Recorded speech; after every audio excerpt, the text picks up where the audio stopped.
You're listening to The Bible Guys, a podcast where a couple of friends talk about the Bible in fun and practical ways. Okay, Chris. Hey, Jeff. So here we are, man. We have a significant challenge for you today. Yes. I mean, I've been looking at this for the last, preparing for this for at least 90 seconds. And and so what we're going to do is we're going to check and see how many movie quotes our movie buff Chris can get right. Okay. So I have 7 of them. So we're going to move through these. Word, yeah, 7. I know. That's what I'm saying. That's a lot. But a couple of these are easy. Okay. Oh, I don't get nervous about these. I get nervous about the ones that 4 degrees of separation. Yeah. Because I'm worried about wasting people's time. Right. So I either know these or I don't know these. Here you go. That's fine. Keep the change, you filthy animal. No, gee whiz. Keep the change, you filthy animal. That's Home Alone. It's great. Actually, it's not. What? Well, it's a movie. It's made popular by Home Alone. Okay. Yeah. Is that not the right answer? That's the right answer. It's Home Alone. Okay. But when I was looking at that answer, I went, actually, it's a movie in the movie. Right. Do you know what the movie is? Do you know what the original movie is? But I think it may be a fabricated movie. Oh, do you think so? I think so. Oh, Yeah. I don't think so. Because I think that they can't find a movie. Because remember the pizza? Mm-hmm. You know, remember. They keep the change. Right? I think they wrote it for that. Yeah, okay, for that purpose. Yeah. Okay. Carpe diem. Seize the day, boys. Make your life extraordinary. No, come on. That's the most popular line in the movie. Mm-hmm. Robin Williams. Oh, wow. Wait a minute. Oh, Captain, my Captain. Dead Poet Society. There you go. Good wow. gracious. Yep. a bunch of our listeners went, I know that one. Hey, by the way, it should be a race against Chris. I know. So most far, people won that one. Probably. Yeah. So it's a 1-1 probably. Okay. Everything you have seen here has been an illusion. I know this. Yeah. Yeah. Okay. It's Ed Norton.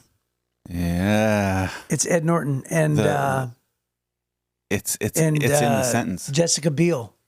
Oh, The Illusionist. Yeah. Why did you say that? I was naming the characters. I could have come up with it. I'm sorry.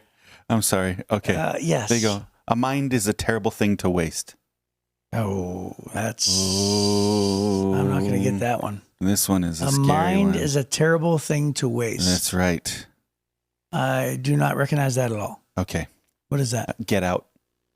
Oh, wow. That was a crazy movie. Yeah. Okay. Crazy movie.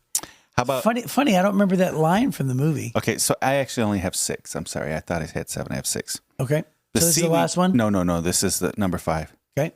The seaweed is always greener in somebody else's lake. The seaweed is always greener in somebody else's lake. Little Mermaid. Okay. Yes. And I'm having an old friend for dinner. That is Silence of the Lambs. Yeah. That's the last line of the movie. I'm having. Well, it's not really technically the last line. Yeah. The last line is she says, Dr. Lecter. Because he hangs up, right? Yeah. Yeah. I'm having an old friend for dinner. Oh, that's a creepy movie. Yeah, it is. Yeah, he walked to the edges of insanity in that one. Whoa. I think he did. He did a great job. Yep. Okay. Well, there you go, Chris. Good job, buddy. Thank you, bud. In 3 minutes and 30 seconds, you just brought down the house. I can just hear the crowd. That's so funny. Everybody cheering. I don't remember that line, and I'm sort of mad about it. A mind is a terrible thing to waste. Out of Get Out. And isn't that also like a famous quote elsewhere? Because like that doesn't sound like it originated with Get Out. Yeah, I don't know. A mind is a terrible thing to waste. I'm not sure that was a prominent quote, but I'm just angry about it. That's all. Okay. All right. I'm angry you want to about, protest? I'm angry about losing. Well, we'll just go to Kyle's office today and protest. We'll just start marching. We'll make some signs. Yeah. No, That's right. I'm sure he picked a great quote. It was probably off a list somewhere. Okay. I just don't remember it. Well, you don't know everything, Chris. Hey, that movie was crazy. I know. It was crazy. Okay. I'm just saying. We don't expect you to know everything. Get out. Yeah, that was crazy. Okay. Now you're giving people nightmares.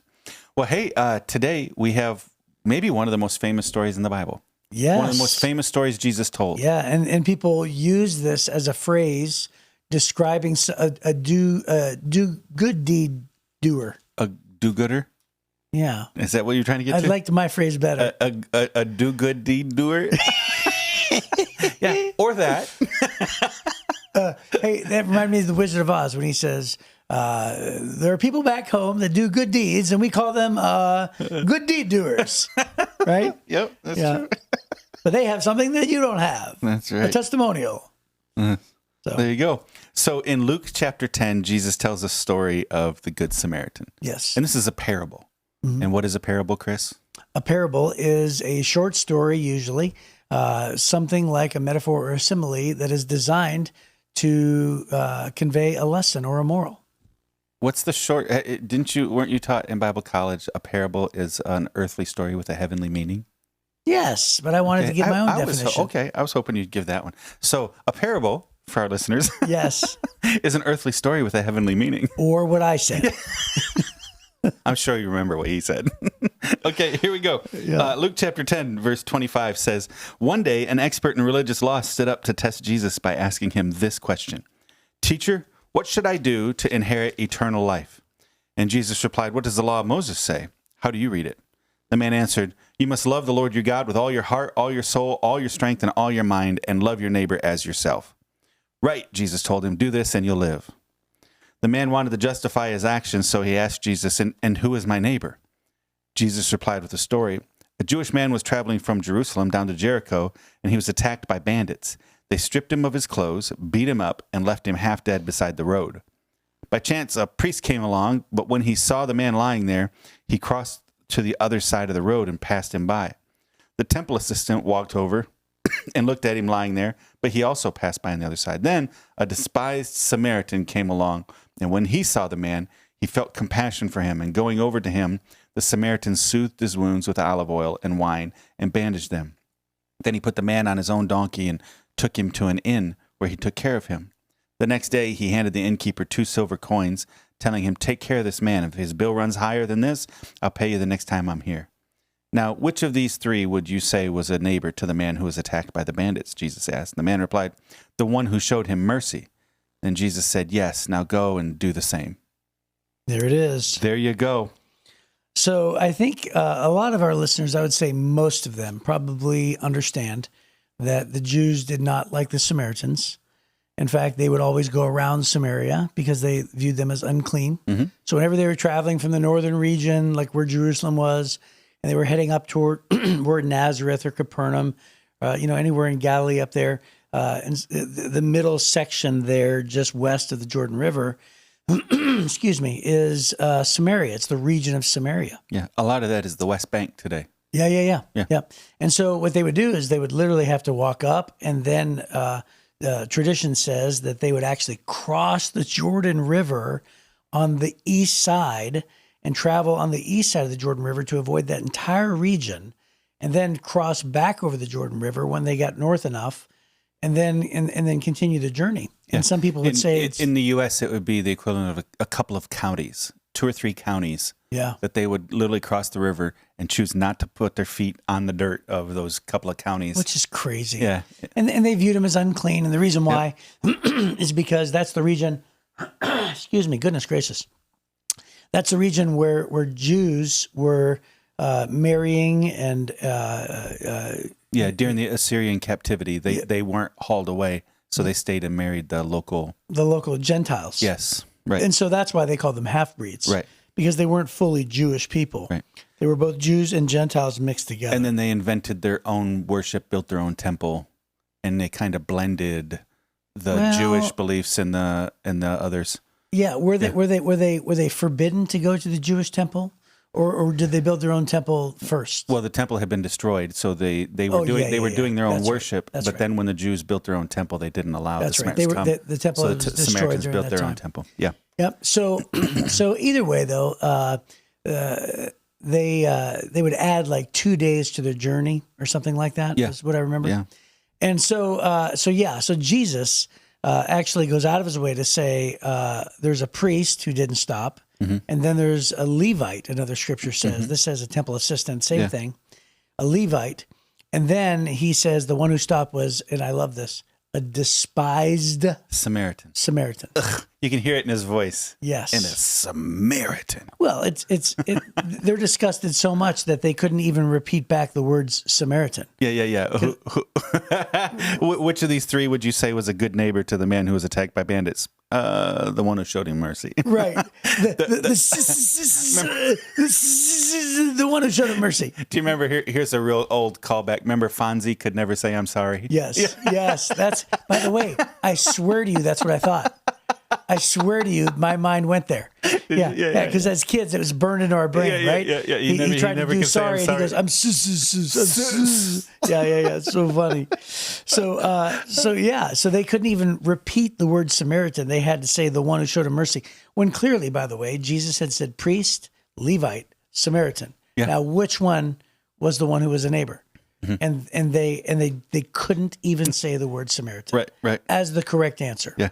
As someone who's the hero of the story. Yeah. Couldn't even say the hero's name. Yeah. Yeah. And so there's a reason why Jesus chose the Samaritan. There's a reason why Jesus didn't suppose that it was somebody else. He couldn't Jesus could have made the priest the hero. Right.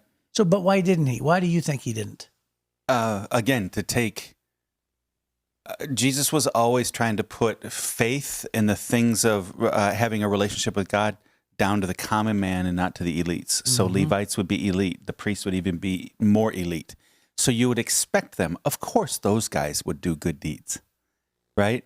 Of course they would. But you wouldn't expect just a businessman, especially a nasty Samaritan businessman, right, to be the hero of a story where he's the one. Because remember, the question was, how do I get to heaven? Right. That was the question. So at the beginning, the guy goes, "Teacher, what should I do in order to inherit eternal life?" Now, depending on who this expert in religious law was, he may not even believed in eternal life. Sadducees didn't, right? So if this was a Sadducee, he wouldn't have believed it. Or if he was influenced by the Sadducees, he wouldn't. I think the fact that Jesus chose a priest and a Levite may have hinted at the fact that this guy was a Sadducee. And the reason being, most of the priests and the Levites were Sadducees. They were a smaller sect, and at that time in Jesus' day, they would actually buy their positions, right? Yeah. And so they were elite, and they were a small group, way more Pharisees than there were Sadducees. But they tended to be the high priests and the big leaders, the very visible religious leaders tended to be Sadducees. And so he may have been talking to a Sadducee. I can't prove that, but that may have been why he didn't make the priests and the... So if he wasn't a Sadducee, he may have been highly influenced by them. And so he takes two elites that are the creme de la creme of the Jewish world, and he goes, yeah, they couldn't. Now, in all fairness, the priest, if that guy was dead and the priest touched him, he couldn't do his work in the temple. He'd be unclean for, until he could go through the ceremonial cleansing. It could have been maybe up to a week before he could have gone back to his work. So the priest would go, somebody should do something. I can't do it. Maybe he sent his assistant over. Hey, go check that body. And the guy goes, I don't want to do it because now I'm not going to be able to work with my boss, right? So neither one of them would do it. And then this other guy, he wasn't, encumbered by the what ifs. He just saw the humanity of this broken man. Yeah, stopped and took care of him. Yeah, and I think it's an amazing thing to think about the road from Jerusalem to Jericho. Yeah, this is a crazy road. Yeah, this is a crazy road. So if you're there today, you can totally see why this was an amazing story. Well, they've built a highway, not a highway, but yeah, it'd be like a highway down from Jerusalem. It just drops, right? I forget what the elevation drop is down to Jericho, but it's a steep. You're driving out of the high hills down into kind of the Dead Sea Valley area, right? And there's a highway that runs along the edges and the ridges, and they've kind of built it up so that it runs fairly smooth all the way down. But you've been there. It's mostly washed out valleys and very steep. So the road that they would have been using would have been, one, just by itself, fairly treacherous. Yeah. And then the fact that it's so easy to set up robbers. With high cliffs. Yeah. On either side. I mean, it's the perfect ambush. Oh, yeah. And so in other words, most likely, it was, according to tradition, it also supports this, that was actually famous for getting ambushed. Yeah, extremely dangerous. You don't go by yourself for sure. Right. And so if there's a man on business, he has a purse filled with money, most likely, right? He gets robbed, And so this is a common scenario. So Jesus is using the common scenario. And by the way, can I back up a little bit and actually address this fact? So originally he asks, because the Good Samaritan wasn't in direct response to how to get to heaven. A second question came, which is, who is my neighbor? Right? Yes. So but the first question, how do you get to heaven? Jesus had not established the new covenant yet. Right. So it's not like Jesus was going to say, build, he wasn't going to say, that's the same thing. Yeah, it's 10:02. Yeah. Pray for the harvest. Pray for the harvest. That's right. Now I know what it is. Yeah. Okay. So, but Jesus. I meant to turn that off. I'm sorry. That's okay. Shame. So, what was I saying? He hadn't established the yeah. the So new covenant. it's not as if Jesus is saying, well, let me quote for you the book of Romans. Right. Like, you have to confess believe that God has raised Jesus from the dead. Yeah. That's how you get to heaven, because that's the answer we have today. Right. But Jesus had not yet established the new covenant. So, back then the tradition was love the Lord your God with all your heart, soul, mind, and strength, and love your neighbor as yourself. These two commands, they summarize all the law, all the prophets. Right. The rituals of sacrifice and sacrificing for your sin, like all of those things were still in play. So Jesus gave the right answer. Yeah. And then he says, love your neighbor as yourself. And then he says, who is my neighbor? And so there's a part of me let's pause there for just a second. Yeah. Matthew 22, Jesus actually quotes those same two verses. Yes. Right. So just in a little while, he's going to quote them and say, those are the two greatest commandments. If you want a summary of all of the law and the prophets, it's love God completely. Yes. And love people like you love yourself. And so Jesus affirms that in his own teaching, not just this guy saying it, but later, in just a few more days or weeks, maybe, he quotes those same two verses. So, sorry. Yes, no, it's okay. It's important because a lot of people may not know that. And so, and then of course, this guy asks, who is my neighbor? So I always try to do this. I always try to wonder, what is the motivation for this guy? Was he sincere? Was he not? Right. So you just mentioned a moment ago, maybe he was a Sadducee. Like, what was his motivation? Yeah. So there's a part of me that wonders, like, maybe he really truly was sincere. I think so. Yeah. I really do. Because he's saying, like, okay, so you're telling me this is what I need to do. So I have a follow-up question. Yeah. Which is, I want to make sure to get this right. Right. Who's my neighbor? Right. And so he's now, what would have been brutal is if Jesus had said, and then a Samaritan was beat up and left on the side of the road, and you came walking along and you need to serve the Samaritan, right? Right. That would have been very difficult for that guy to accept that. But since he was the hero of the story, he'd be like, oh yeah, I'd probably help that Samaritan. Right. But instead, Jesus flips it and takes it one other level and goes, actually, the Samaritan's the hero of the story. Right. Right. And the Samaritan humbly served a Jewish man. Jesus took very strong care to say it was a Jewish man was traveling from Jerusalem. So he established a Jewish guy. Okay, Jew, I got that. Right. Okay. Right. All right, I'm tracking with you, Jesus. And then a priest comes along. He doesn't do anything. Well, I get that. And then a Levite comes along and he doesn't do anything. That's interesting. And a Samaritan comes along and he doesn't only bind his wounds and treat it with oil and cleanse it with wine, right? He's doing all the medical care.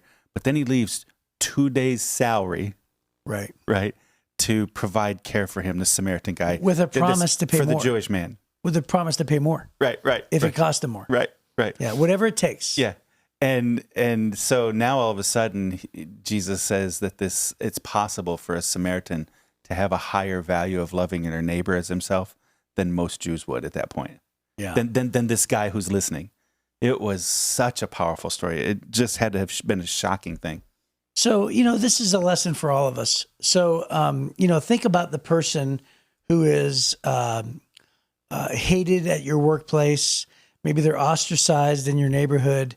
Maybe there's a stereotype, whatever it is. Mm-hmm. And you think about somebody who's difficult to love because society doesn't love them for whatever reason, right? Yeah, right. I'm not saying they're personally difficult to love. Mm-hmm. I'm saying that there's a bias against them.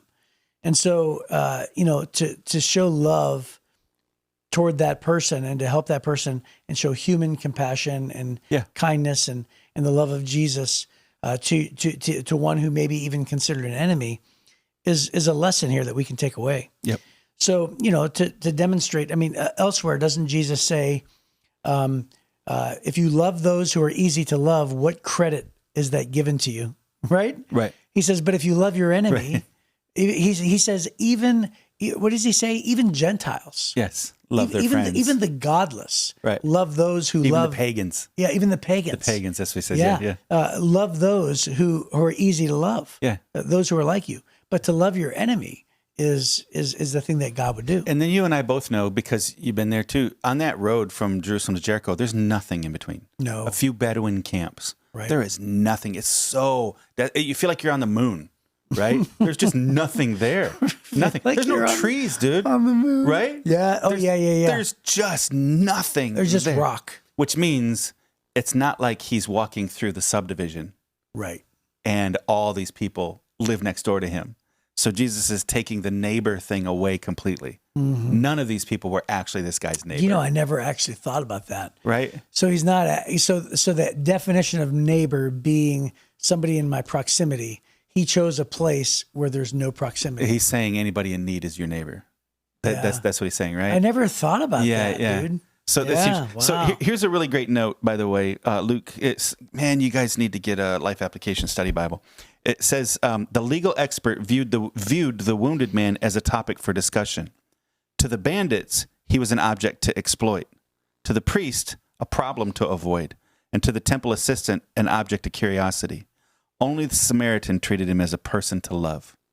It's a great Isn't statement. that beautiful? Great And statement. then he goes on and says, from the illustration, we learned 3 principles about loving our neighbor. Here comes a sermon. 1, lack of love is often easy to justify, even though it's never right. Mm-hmm. 2, our neighbor is anyone of any race, creed, or social background who is in need. Mm-hmm. And 3, love means acting to meet the person's need. Right? Love is a verb. Right. You got to do love. Wherever you live, needy people are close by, and there's no good reason for refusing to help. Yeah, there it Isn't that is. powerful? So I think that's where we go, right? So regardless of, hey, you might have strong stands on immigration and legal things, and sure, okay, that's fine. But when a hungry person walks in front of you, Jesus is saying, we don't ask, hey, where's your green card? Right. You feed them. If you see a person that's broken, you don't come and say, are you legal or illegal? You serve that person, right? So you can have strong social views and still humanize the person right in front of you. Right. And that, I think, is at the core of this, because they had very strong social views, and he expected that somebody would stop and help. Because those two issues are separate things. They're separate things. Yeah, That's they correct. really are. Yeah. Yeah. And Jesus separates that right here with them. Yeah, that's great. That's fantastic. Well, that's a great place to end. That's our time. So we will see you next time on The Bible Guys.